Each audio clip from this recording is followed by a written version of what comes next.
Masechet Shabbat, Daf Samer Zayin, nous commençons à la page précédente les trois derniers mots. Amar Ravuna. Nous reprenons tout de suite le Daf Samer Zayin Amud Aleph. Donc Bezrat Hashem, nous terminerons aujourd'hui le 6e Pérek. Il y a encore quelques ségoulot, des lachashim, des guérisons que nous allons voir, des remèdes pour certaines maladies, comme nous avons commencé déjà avec les dernières lignes du Hamoud précédent. L'Agma continue donc à Ravuna. Ravuna nous dit le Eshata Tilta.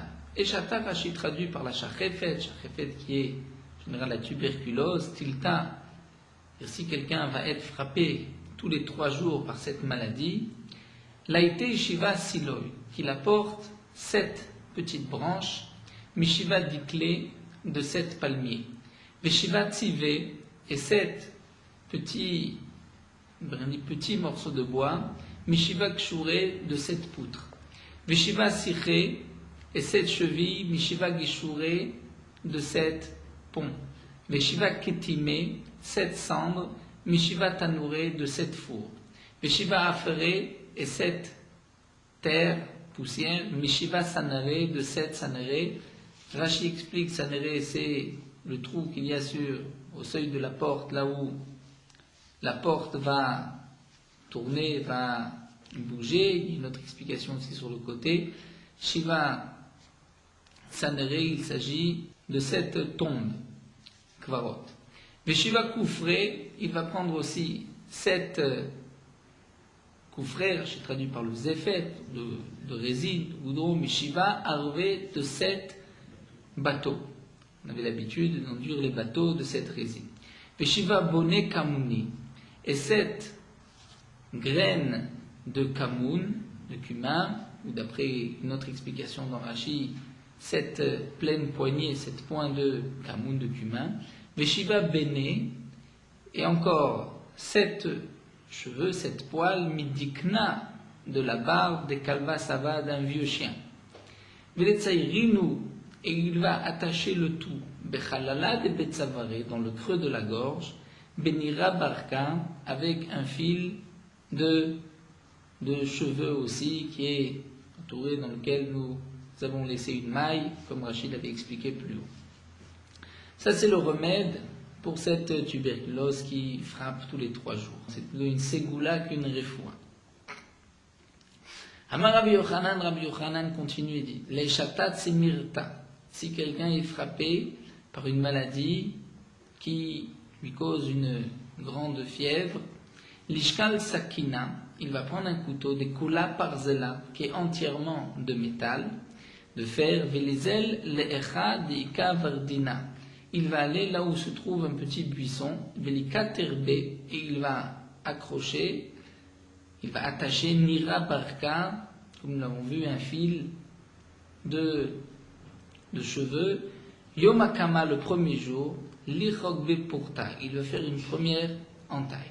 Velima, il va dire ainsi, Vayera Malach Hashem Elav Belavat Esh Mitoch Hasene. C'est un passage qui a été dit au sujet de Moshe Rabbeinu, que Akadosh Baruch Hu lui a apparu à l'intérieur du buisson. Donc le buisson brûlait, mais le buisson ne se consumait pas. C'est un des premiers psukim qu'il doit dire. Ensuite, les machar, le lendemain, l'Ichok Beporta, il va faire encore une autre entaille. Velima, il va dire ainsi. Un autre pasuk, va Yomer Moshe Asurana Vere. Moshe qui a dit, je vais aller voir, je vais m'approcher, voir pourquoi l'oïva rassené, pourquoi le buisson ne brûle pas. Donc là aussi, c'est une allusion à sa maladie. Au départ, il chauffait, il brûlait, il avait de la fièvre. Donc pourquoi l'oïva rassené, comme si la fièvre doit s'arrêter. Et le 3e jour, nous dit la Gemara, les machar, donc le lendemain, 3e jour, les chokbe porta, il va faire encore une entaille. Velema, il va dire, Vayar Hashem kisar lirot. Donc là, fin du pasuk, Akadosh Baruch Hu a vu que Moshe Rabbeinu s'est approché, et Akadosh Baruch Hu l'a appelé du buisson. Il a dit, Vayomer Moshe, Vayomer Hineni. Et à ce moment-là, puisque dans le passouk, c'est marqué Kissar, Moshe s'est approché, Kissar Yassour, c'est-à-dire que la maladie va partir. Amarle Ravacha Beride Rava le Ravashi. Ravacha Beride Rava rajoute et dit à Ravashi. Velema, il devrait dire aussi, Vayomer al tikra valon, le passouk qui suit, Kadosh Baruch Hu a dit à Moshe Rabbeinu, ne t'approche pas plus, enlève tes chaussures, parce que l'endroit où tu te trouves, c'est une terre sainte. Donc il devrait dire aussi al tikra valon, c'est-à-dire que la maladie ne s'approche pas de lui. Et là, donc plutôt propose Ravacha Beride Rava. Le Yoma Kama, le premier jour où il va composer, il va mettre les deux psukim en même temps. Lema vayar malach vayira malach Hashem elav, et ensuite vayomer Moshe, les deux premiers psukim. Lema le deuxième jour, lema vayar Hashem kisar lirot. Le troisième jour, il va dire al tikra valom, et à ce moment-là, donc la fièvre va partir. Vechi pasakle, lorsqu'il va couper cette attache qu'il a fait sur le buisson, l'itete, il doit se pencher, velivseke, et le couper. Velema achi, il va dire ainsi, asene, buisson, buisson. Lav mishum de gaviat mikol ilane. Ce n'est pas parce que tu es le plus haut de tous les arbres, Ashrei HaKadosh Baruch Hu shenite alach, qu'Akadosh Baruch Hu a fait résider sa shrina sur toi. Et la mishum de meyachat mikol ilane, puisqu'au contraire, toi tu es le plus petit de tous les arbres. Ashrei kutsha berichu shenite alach. C'est pour cela qu'Akadosh Baruch Hu a fait résider sa shrina sur toi. Et de la même manière que tu as montré, Chata, le feu, le Hanania, Michel, Vazaria, Hanania, Michel, Vazaria, qui ont été jetés dans la fournaise à l'époque de Nebuchadnezzar, vers Rikat, Minkodamoi, ensuite tu t'es enfui de devant eux, puisqu'ils n'ont pas brûlé, pour lui un miracle. Ken, Tachamine, Chata, les Pluni, Barplunit, tu vas aussi montrer le feu, qui fait allusion ici à la fièvre, à un tel fils de Madame Atel, Vetiarok, Minkodamoi, et tu vas donc t'enfuir de devant lui et la fièvre va disparaître.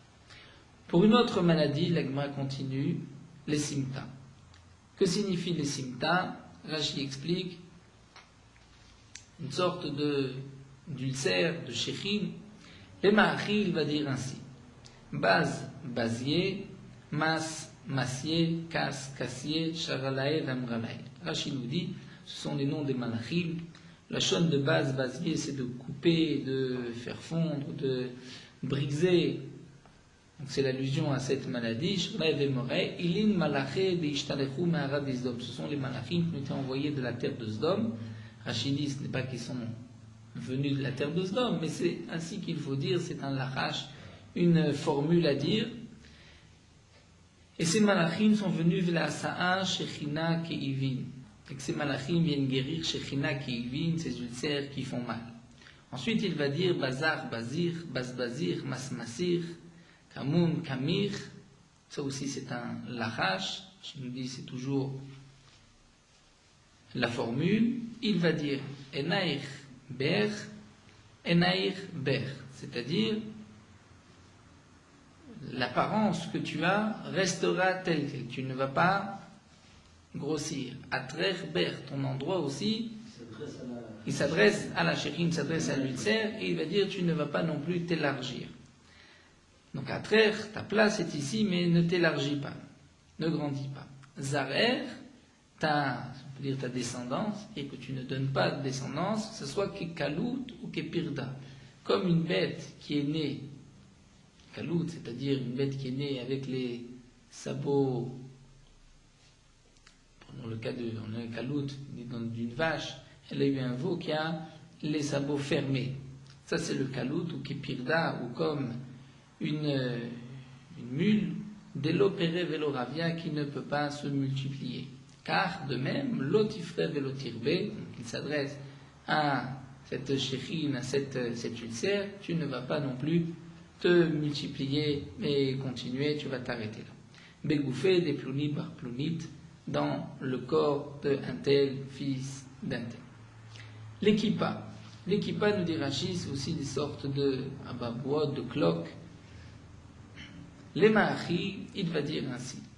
Cherev shelufa, vekela netusha. Donc c'est une épée, vekela, des instruments de guerre qui sont à nu.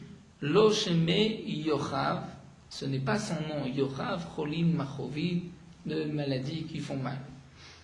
Les shida, Donc, ce sont des lachashim. Rashi n'explique pas plus quelle est exactement la traduction de chaque mot et la signification, puisque c'est des formules qui sont dites. Les shida, si quelqu'un est frappé par un shed, un démon, l'imahil veut dire ainsi. Avid des pakik avid. Tu étais fermé, tu resteras fermé. Lita, tabour ou meshumat, dès que tu sois maudit, brisé et excommunié, bartit, bartamé, bartina, là aussi ce sont les noms de ce shed, de ce démon. Donc Rachid dit Bartit, Bartamé, Bartina, Shamgaz, Merigaz, Vistamae. Les Shida, des bêtes acquissées. Lorsqu'un homme a été frappé par le démon qui se promène dans les toilettes, comme nous avons vu dans Maseret Brachot, les toilettes il y avait parfois des démons qui avaient besoin de Shmirot, les Ma'ari veut dire ainsi.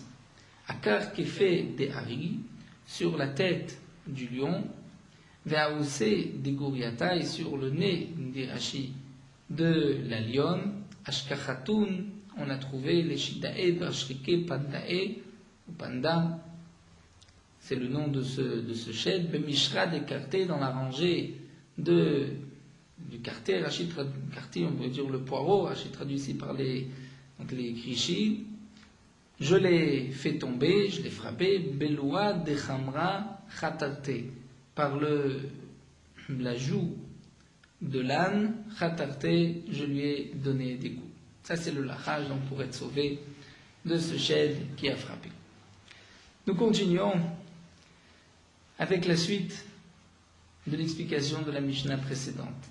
La Mishnah avait dit donc que les garçons peuvent sortir avec ses ksharim.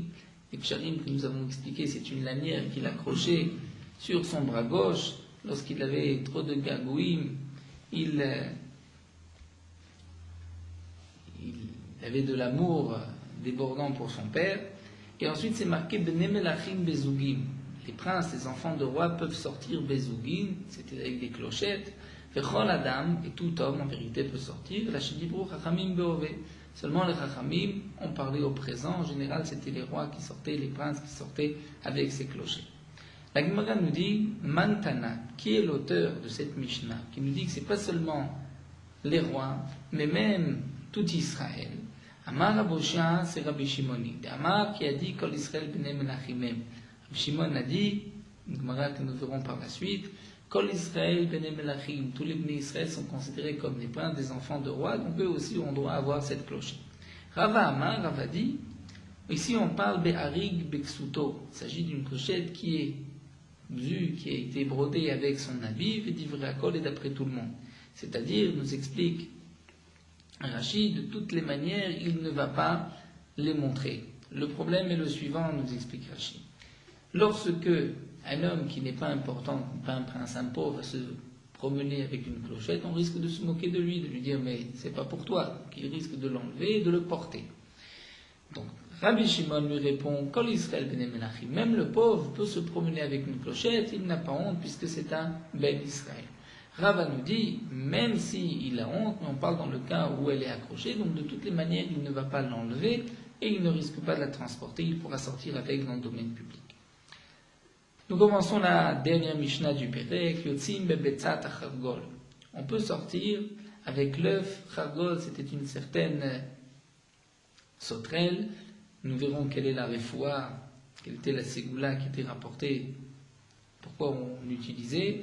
Ou beshen choual, avec la dent d'un renard, ou bemasmer minatzalou, et un clou d'un homme qui a été pendu, donc de l'arbre où il a été pendu. Mishum refoua, en tant que remède, guérison, d'Ivra Rabmir, sont les paroles de Rabmir. Chachamim osrim av bechol. Chachamim interdisent même en jour de semaine, Mishum darkei haimori, puisque c'était l'habitude des goïms. Et nous avons une interdiction, bechukotem lot elechu, nous n'avons pas le droit de suivre les habitudes des non-juifs. Donc c'est une interdiction, Mishum darkei haimori, puisque c'était les non-juifs qui se conduisaient ainsi, d'après les Chachamim. Nous allons voir que d'après Rabbi Meir, étant donné qu'il y a une refoua, il n'y a pas de problème darkei haimori, tout ce qui est refoua qui est un remède. La Gemara va nous expliquer que Tzimbebetzat achargol peuvent sortir avec l'œuf de cette sauterelle, des avdé, les shichla. Ceci est fait les shichlan du Rashi lorsque quelqu'un a mal aux oreilles, il le fait pendre à son oreille. Après certains, il le rentrait dans l'oreille, et à ce moment-là, il était soulagé. Ou Beshen chez le choual, avec la dent d'un renard, d'Avdel et Shinta. On le faisait pour le sommeil. C'est-à-dire, des Chaya, si c'est la dent d'un renard vivant, ceci servait les man des naïm. Pour celui qui dormait un peu trop, on lui accrochait cette dent, il se réveillait. Des Mita, lorsque c'est la dent d'un renard mort, ceci servait les man de l'onaïm, à celui qui n'arrivait pas à trouver son sommeil et qui cherchait des somnifères, on lui donnait la dent d'un renard et il pouvait ainsi s'endormir. Oube masmer minat salouv d'Avdel les zirfa. Donc ce masmer, ce clou du pendu, on le faisait les zirfa, c'était, pour Rachid nous dit, si quelqu'un avait une plaie qui avait enflé, on posait ce clou et ainsi il guérissait. Mishum refoua d'ivrei Rabbi Meir. Donc nous avons vu que d'après Rabbi Meir, on peut sortir avec donc, la dent d'un renard ou l'œuf de cette sauterelle, puisque c'est une refoua, une guérison. Abaye Verava d'Amrit Arvayou, l'Agma nous explique la raison de Rabbi Meir. Bien qu'a priori, Rachamim nous disent que c'était l'habitude des non-juifs, et nous avons l'interdiction de se conduire comme les non-juifs, l'Agmara nous dit, d'après Rabbi Meir, Kol Davar, Shishbo Mishum Refoua, Enbo Mishum Darkei Mori. Tout ce qui peut amener la guérison, Refoua, il n'y a pas de problème. On ne peut pas dire que c'est ressembler, c'est faire comme les non-juifs. Mais la Gemara nous dit, Ha'enbo mishum refoua. On pourrait déduire que lorsqu'il y a une habitude, un remède qui n'est pas une refoua, qui n'amène pas la guérison, yeshbo mishum darkei mori. À ce moment-là, on devrait interdire si c'est les non-juifs qui ont l'habitude de faire ainsi. Et pourtant, Vatania, nous avons une braïta assez marquée. Ilan shemeshir perotav. Un arbre qui fait tomber ses fruits. C'est-à-dire, nous allons le voir, les fruits mûrissent très rapidement et ils tombent. Qu'est-ce qu'on va faire? Sokro, vesove auto besikra, vetoano ba'avani. On va d'abord lui faire un signe avec du rouge et on va aussi jeter des pierres sur ses racines. La Gemara nous dit, bishlama toano ba'avani. Je comprends pourquoi on va mettre des pierres tout autour du tronc, qui est pour qu'il perde de sa force. Lorsqu'il va perdre de sa force, les fruits vont moins vite mûrir et ils ne vont pas tomber. Et là, Sokro Bessikra demande la Gemara. Mais de mettre un signe avec de la couleur rouge, en quoi ceci est un remède, est une guérison? Au contraire, ceci paraît être comme une habitude des non-juifs, des mots. Et ça devrait être interdit, d'après Abaye et Rava. Et pourtant, nous voyons que la Braïta permet de faire un signe sur cet arbre. L'Agma répond en vérité, pourquoi on fait ce signe? C'est pour que les passants, lorsqu'ils vont voir ce signe sur l'arbre, ils vont avoir pitié de cet arbre, ils vont dire, tiens, c'est un arbre qui a un problème, les fruits mûrissent et tombent rapidement, et ils vont prier pour cet arbre. Kedetania, comme nous avons une braïta. Au sujet du Metzora, c'est marqué le Tamé Tamé Yikra. Le Metzora va dire, va proclamer, je suis impur. Bien sûr, à l'époque du Beth Amikdash, tout homme impur devait dire, devait montrer qu'il devait y avoir un signe apparent qu'il est impur, puisque si on le touchait, on devenait immédiatement impur. Dans du Beth Amikdash, les Kohanim devaient manger de la terouma, les Bnei Israël rentraient dans la Hazara, dans le Beth Amikdash, et ils devaient être en état de pureté à chaque instant. Lorsque, au temps du Beth Amikdash, si quelqu'un ne connaissait pas tous les dynimes de Tumatara, il pouvait rapidement transgresser les halachot concernant le Beth Amikdash, on a tout ce qui est Kodesh, pour les Kohanim, la terouma, et parfois même être puni de la peine de mort. Donc le Metzora, nous dit le Passouk, Tamé Tamé Yikra, il va proclamer, je suis impur, on comprend, je suis impur, éloignez-vous de moi. Mais là, la Gemara nous explique plus encore. Le Metzora doit dire aux autres, je souffre, je suis impur, je suis Metzora, je suis à l'extérieur du camp, je suis lépreux. Mais à ce moment-là, les gens vont prier pour lui. C'est pour cela qu'il doit proclamer pour qu'on prie pour lui. Et donc de même, on faisait ce signe sur cet arbre pour que les gens aient pitié de cet arbre et puissent prier pour la guérison de cet arbre. Donc il ne s'agit pas d'une habitude des non-juifs, mais simplement un signe pour qu'on puisse prier pour cet arbre. Amar Ravina nous dit, Keman talinan kofse betikla. Comme qui avons-nous l'habitude, quelle est la source de cette habitude qu'on faisait pendre des petites dattes bédicla sur un palmier. Rachid nous dit c'était un signe que les fruits, les dattes tombaient de ce palmier dattier. Eh bien, nous dit la Gemara, Kihai Tana. C'est comme ce Tana que nous venons de voir, qu'on a le droit de faire un signe pour qu'on puisse prier pour cet arbre. La Gemara continue, Tane, Tana, Beperek Morei. Le Tana avait enseigné un Perek Morei, je nous dis c'est une Tosefta, qui nous parle que des Darkei Mori, de toutes les habitudes que les non-juifs avaient, et qui, pour nous, est interdit de faire ainsi. Donc le Tana avait enseigné ce Perek Kamed Rafria Baravin devant Rafria Baravin. Amarle lui a dit, Mishum Darkei Mori. Dans tous les cas, tout ce que tu as rapporté, c'est effectivement interdit, puisque c'est l'habitude des non-juifs. Les bar méané, mais à l'exception de ces deux cas-là. Il y a deux choses que on peut aussi le faire.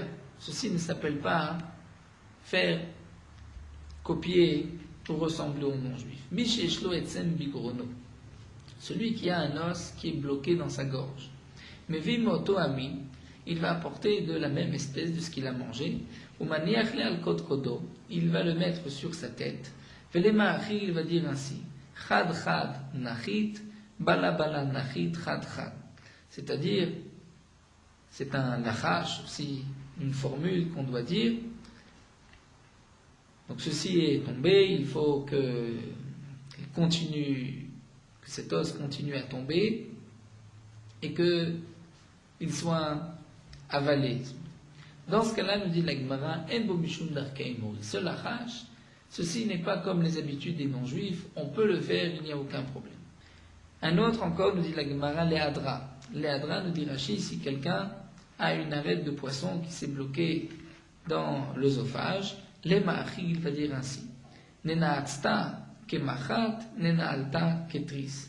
Donc tu t'es planté comme une aiguille, tu es montré comme un bouclier, chaillé, c'est-à-dire descend, nous dit Rachid, c'est aussi un lachage, une formule qui était telle. Nous continuons d'Afsamer Zayn Amoudbet, où là la Gemara, jusqu'à la fin de notre Hamoud, jusqu'à la fin du Perek, va nous rapporter qu'est-ce qui est Darkei Mori, qu'est-ce qui ne l'est pas. Aomer, celui qui a l'habitude de dire Gad Gedi, c'est-à-dire Gad Gedi, que Itmazel Mazali, c'est-à-dire que j'ai du mazal, que j'ai demande d'avoir du mazal, ou j'ai eu du mazal. Vesanok lo, et ne sois pas fatigué, ashre ou boucherai le matin, c'est-à-dire le jour et la nuit, yeshmo mishum darkei mori. De dire une telle phrase, c'est l'habitude des non-juifs, on ne doit pas le dire.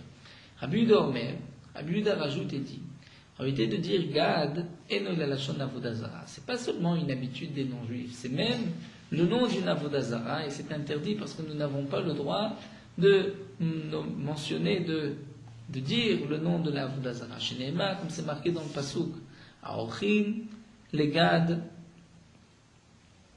la Gad Shulchan, c'est-à-dire ceux qui vont dresser pour Gad Shulchan, donc on voit que Gad, c'est le nom d'une avodazara. Donc Rabbi Yehuda vient rajouter, c'est pas seulement interdit parce que c'est l'habitude des non-juifs, mais c'est parce que c'est le nom d'une avodazara. Donc celui qui dit Gad Gedi, c'est comme s'il appelle l'avodazara, qu'elle vienne l'aider, le protéger. Une autre habitude, nous dit la Gemara, Hu bishma vi bishmo. Les gens avaient l'habitude, l'homme et la femme, qui échangeaient leur nom la nuit, c'était aussi un nirouche. Lui va dire je m'appelle maintenant, il prend le nom de sa femme, et sa femme prend le nom du mari. Ça aussi, Yeshpo Mishum Darkei Mori, c'est une habitude des non-juifs.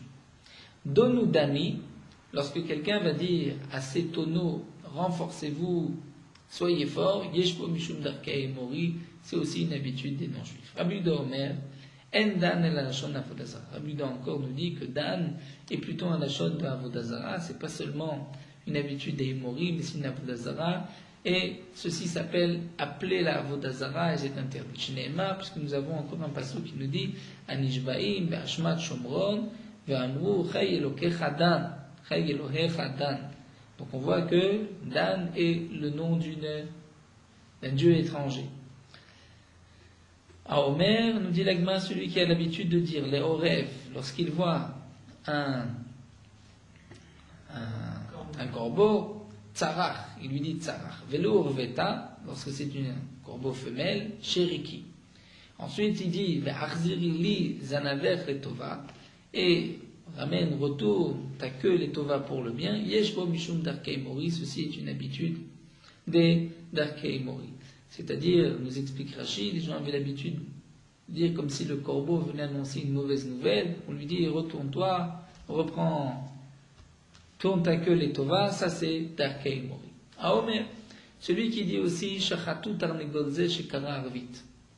Il faut égorger ce coq qui a fait son cri, son cocorico, Arvit, Rachid nous dit, plus tard que les autres coqs. Ou encore, une autre explication, Arvit, il l'a dit comme un corbeau. Vetarnegole, Shekara, Gavrit, ou bien une poule, Shekara, qui a aussi changé sa voix, son chant, elle a pris le chant du mâle, de la chaîne Gever. Celui qui a l'habitude de dire il faut à ce moment-là l'égorger, Yeshbo Mishum Darkei Mori. Ça c'est aussi une habitude des non-juifs. Et jeter votir, celui qui dit je vais boire et je vais laisser, ça il y aura une bracha dans mon vin, Yeshbo Mishum Darkei Mori, c'est une habitude des non-juifs. Amevakaad Betzim Bakotel. Une femme qui a l'habitude, prendre l'explication que nous rapporte Rashi, c'est une femme qui va casser la coquille des œufs sur le mur et qu'il va ensuite donc les mettre devant Bifnei Frochim, devant les poussins. Et Rashi nous dit c'était une formule pour ne pas que les poussins meurent. Yeshbo Mishum Darkei Mori, ceci aussi une interdiction, puisque c'est l'habitude des non-juifs. Vamegiz Bifnei Frochim, une femme qui avait l'habitude de tourner, de remuer sa casserole devant les Frochim, les poussins. C'était aussi une ségoula pour qu'ils aient une longue vie. Yeshbo Mishum Darkei Mori, c'est une habitude des non-juifs.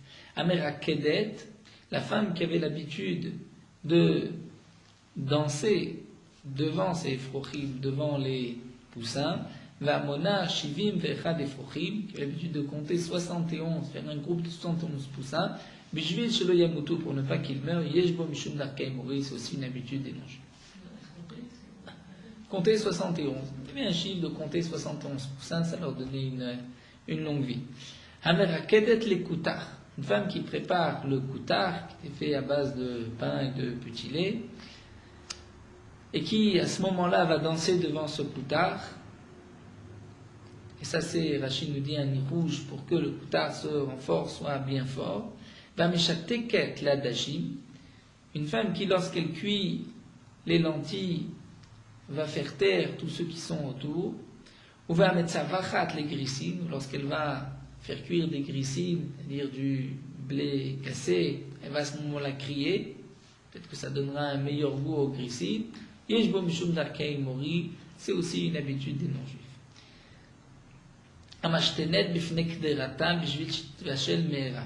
Femme qui avait l'habitude d'uriner devant la kdera, devant la marmite, pour qu'elle cuise plus rapidement. Yeshbo Mishum Darkei Mori, c'est aussi une habitude des Mori. Aval, mais notnim kesem shel tout. On peut mettre une brindille de toute, c'est-à-dire d'une fraise, des chiffres chouchid bektera et des morceaux de verre dans la kedera, dans la marmite, bishvil shel meera, pour qu'elle puisse cuire plus rapidement. Puisque là, ce n'est pas une habitude des non-juifs, c'est éprouvé.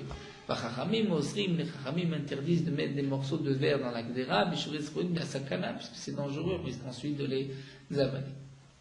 Tanoura Banan, revenu avec une braïta.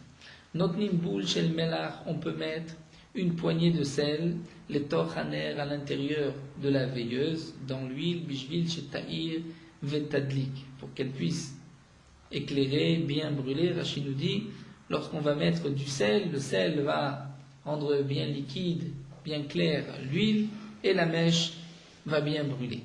Ça, nous avons le droit. Venotnim tit vecharsit, on a le droit de mettre un peu de boue ou un peu d'argile, tachatane, sous la veilleuse, bishvil shetamtin vetadlik, pour qu'elle se refroidisse, nous dit Rashi, à ce moment-là, elle va brûler plus longtemps. La durée de l'huile, si cette huile devait brûler normalement en 1 heure, elle brûlera plus longtemps. Amar Rav Zutra nous dit, Ayman de Mirse Sharga de Mishra, celui qui a l'habitude de couvrir une bougie, une veilleuse d'huile. On a brûlé une mèche dans de l'huile. Il va la couvrir, à ce moment-là, nous dit Rashi, l'huile va brûler plus rapidement. Omegale Nifta, celui qui découvre une veilleuse qui a été allumée à base de nef, de pétrole, Kaaba Mishum Baltashrit. Il transgresse Baltashrit dans les 2 cas. Donc dans le premier cas, puisqu'il recouvre, donc la chaleur va faire en sorte que l'huile va brûler plus rapidement. Concernant le nef, étant donné qu'il va dévoiler, à ce moment-là, le nef va brûler autour et il va, nous dit Rashi, il va faire donc Baltashrit, puisqu'il va brûler tout ce nef qui normalement n'avait pas besoin de brûler. Chamra vechaye lefum rabanan, celui qui a l'habitude, lorsqu'il va prendre un verre de vin, il prend le verre, l'habitude était de dire une sorte de bracha, chamra du vin, vechaye et la vie, lefum rabanan dans la bouche des chachamim. En bo mishum darkei mori. Ceci ne fait pas partie des habitudes des non-juifs. Maaseh de Rabbi Akiva shasa mishte lebeno. L'Agma nous dit, c'était une fois le cas de Rabbi Akiva qui a fait un festin pour son fils. Ve'al kol koz ve'koz shevi, à chaque verre qu'il a porté, Amal il disait chamra vechaye lefum rabanan. Le vin et la vie dans la bouche des chachamim. Chaya vechamra lefum rabanan lefum talmidei. Le vin, et là cette fois-ci, la deuxième fois, il disait la vie et le vin dans la bouche des chachamim et de leurs élèves. Donc nous avons vu là des tas de machashim, de formules que la Gemara nous a rapportées. Nous avons terminé avec les habitudes du Darkei Mori. Il faut faire attention, parfois il peut y avoir des habitudes qui sont prises de chez les non-juifs. Souvent il y a même certaines formules, certaines expressions qui touchent même à la Avodah Zarah et qui sans qu'on s'en rende compte, et rentrer dans le vocabulaire de chacun. Donc il faut bien faire attention, d'essayer de toujours retrouver quelle est l'origine. Ce qui est Avodah Zarah est interdit, Mishum Darkei Mori, ce n'est pas Avodah Zarah, mais c'est une habitude des non-juifs, c'est aussi interdit, puisque la Torah nous dit, Bechukotem lo telechu, on ne doit pas suivre les habitudes des non-juifs. Abraham Nanar Bameisha, terminé le 6e Pérec, on commencera le 7e Pérec, là, le Gadol, demain.